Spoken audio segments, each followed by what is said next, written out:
Vamos lá, passa de novo. Você conhece esse cara aqui? Ele é Talvânio Albuquerque, político alagoano que exerceu o mandato de deputado federal por alguns anos.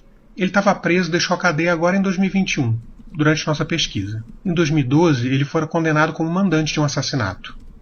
O caso foi em 1998. Naquele ano, Talvânio havia disputado a eleição para a Câmara e ficado como suplente. Ele resolveu então que ia simplesmente eliminar um dos titulares à sua frente. Acabou optando pela vítima mais fácil.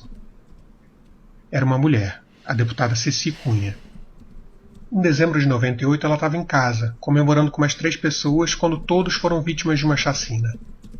Logo surgiram pistas apontando para Talvânio como mandante do crime. Um pistoleiro de aluguel contou em depoimento ter sido procurado para fazer o serviço. A PF não teve dúvidas que o político tinha encomendado aquela morte. Uma comissão da Câmara recomendou sua cassação. O caso foi a plenário. Naquela casa, predominantemente masculina, 425 deputados votaram pela cassação de Talvânio. 29 foram contra tirar o seu mandato. Mas somente um foi ao microfone e defendeu o colega. Contra o relatório. Porque amanhã, qualquer um de nós pode estar no lugar dele. Estamos condenando por um contato com um cidadão, um elemento que foi marginal no passado. Agora, quem aqui nunca teve contato ou conversou com um marginal? Absurdo. Sabe que eu entrei aqui no Google, né, para pesquisar, né? O assassinato aconteceu no dia 16 de novembro de 98. Além da deputada, morreram o seu marido, o cunhado e a mãe. A mãe também do... Mas vem cá, o Bolsonaro não é aquele do bandido bom é bandido morto, né? E defendendo um bandido da pior espécie, assim, não só defendendo, sendo contra a cassação. Não é que ele é a favor da punição, é contra a cassação de mandato. Esse é Bolsonaro. É por isso a indignação. Tem gente que fala, porque o Eduardo...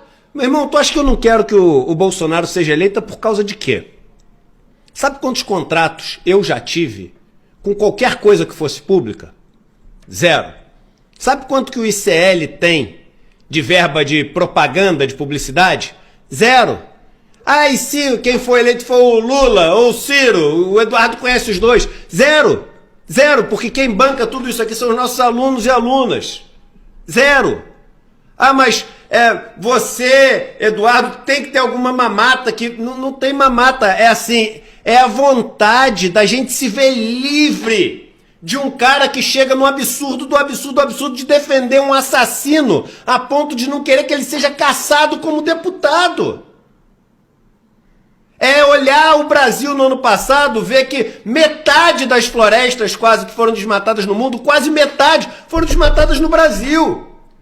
Que foi o país onde mais se agrediu quem é da imprensa, quem é indígena, as mulheres, LGBTQIA+, a periferia, o negro. Escolhe a estatística que você quiser. Escolhe a estatística que você quiser. Eu, pessoalmente, vou até te ser sincero, nunca falei isso em público. Se Bolsonaro ganha, o ICL explode. Por quê? Porque a gente é um centro de resistência. A gente é um lugar onde as pessoas vêm procurar as notícias, né? Que sejam notícias que falem de uma maneira humana, que falem de uma maneira progressista, né? Notícias que se contrapõem a esse genocida. Se o Bolsonaro ganha, a gente explode de audiência. A gente já tem uma audiência enorme, mas vai explodir ainda mais de audiência. Vai ser muito maior. Agora é o seguinte, e o interesse humano antes do interesse econômico? As pessoas têm que ter esse interesse humano antes do interesse econômico. Então, quando eu falo assim que a gente não pode ter o Bolsonaro de novo, não é querer nada em troca, porque não tem nem nada pra querer. Não tenho a menor vontade de ser ministro de ninguém, não vou ser ministro de ninguém. Tenho vontade de ser secretário de nada, tenho vontade de ser... Aliás, meus filhos outro dia perguntaram se eu prometia que não seria, mesmo se fosse chamado, eu prometi pra eles, entendeu? Que não seria. Não tenho vontade de ser nada. É simplesmente, né, querendo um país minimamente digno. Um país onde as pessoas se respeitem. Deixa eu só falar uma coisa pra vocês. O salário do Bolsonaro é pago por quem é de direita, por quem é de esquerda, por quem é do centro, por quem é de movimento social, por quem é do campo. O salário dele é pago por todo mundo. Quando o presidente se elege, não tem essa de um grupo ser o dono do poder e apontar pro outro na rua e falar, agora você tem que porcaria nenhuma. Porque o cara lá é pago por você como é pelo outro, que na tua cabeça perdeu as eleições. Só que para Bolsonaro não é assim. É o governo da turminha dele. E eu quero um governo onde o imposto de todo mundo conte. Onde todo mundo tem a vez na hora de entrar numa fila da saúde, de querer ter uma vacina, de querer ter que o filho estude de filosofia, até ser militar.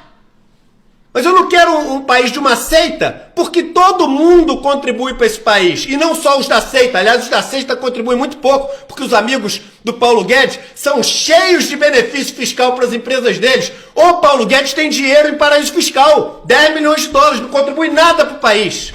Eu quero um país para todo mundo. E não quero um pilantra como esse que a gente viu. Uai, seu app de vídeos curtos.